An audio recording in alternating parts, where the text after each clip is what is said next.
नमस्कार, मी हर्षा. तुमचं सर्वांचं माझ्या यूट्यूब चॅनलमध्ये खूप खूप स्वागत आहे. आज मी बनवत आहे पास्ता, असा झटपट होणारा पास्ता. त्याच्यासाठी बघा, पास्ता पहिले उकळून घेतला आहे पाण्यामध्ये चांगला. मग थोडंसं कढई घेतली आहे. कढईमध्ये मी आता तेल टाकणार आहे. तेल टाकलं मी. आता थोडंसं मोहरी टाकेल आणि मग थोडं जिरं टाकणार आहे. तेला गरम होऊ देऊ आपण थोडंसं. त्यानंतर मग मोहरी आणि जिरं टाकूया. तेल गरम झालं आहे आपलं. आता याच्यामध्ये मोहरी टाकली आहे मी. थोडंसं इग्नोर करा, मोबाईलचा आवाज येत असेल.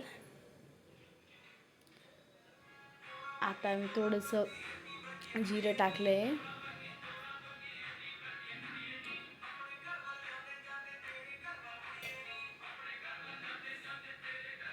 आता मोहरी हे झाल्यावरती मी लगेच जिरं टाकावं.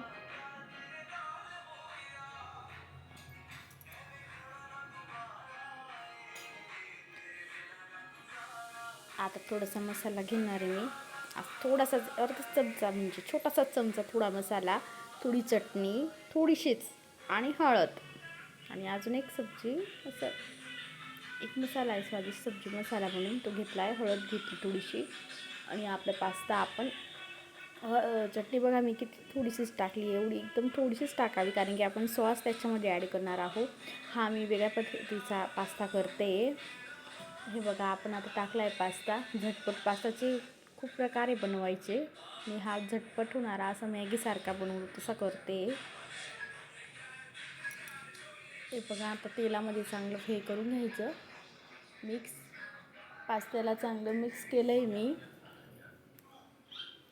आता त्याच्यामध्ये रिअल सॉस हा पास्ता आणि पिझ्झाचा सॉस असतो, तो सॉस मी टाकला आहे वरतून. बघा, तो सॉस टाकायचा. याच्याने खूप छान टेस्ट येते आणि चव पण खूप छान लागते. पास्ता आपला एकदम छान लागतो. त्यानंतर याच्यात टमॅटो किसनचा सॉस टाकणार आहे. टमॅटो सॉसनी पण खूप छान टेस्ट लागते.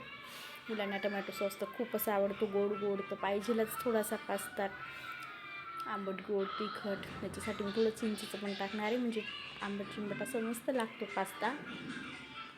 जास्त तिला तिखट पण लागणार नाही, गोड पण नाही आणि जास्त हे पण नाही.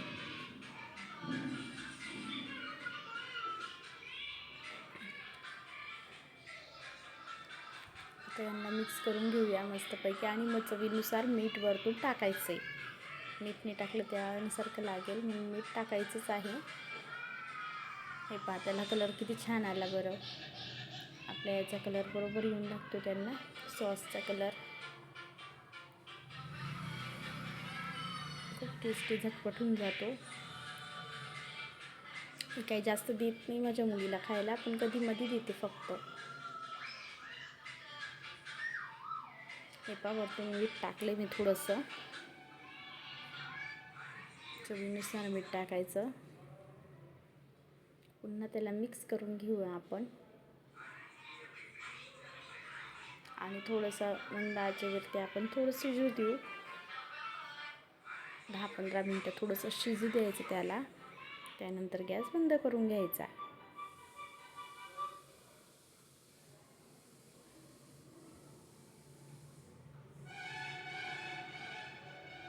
हे पहा, किती छान पास्ता झाला आहे. तुम्ही पण घरी हा पास्ता ट्राय करून बघा. आवडले असेल चॅनलला सबस्क्राईब करा, लाईक करा आणि शेअर करायला विसरू नका. तोपर्यंत भेटूया पुढच्या नवीन व्हिडिओ. Bye bye.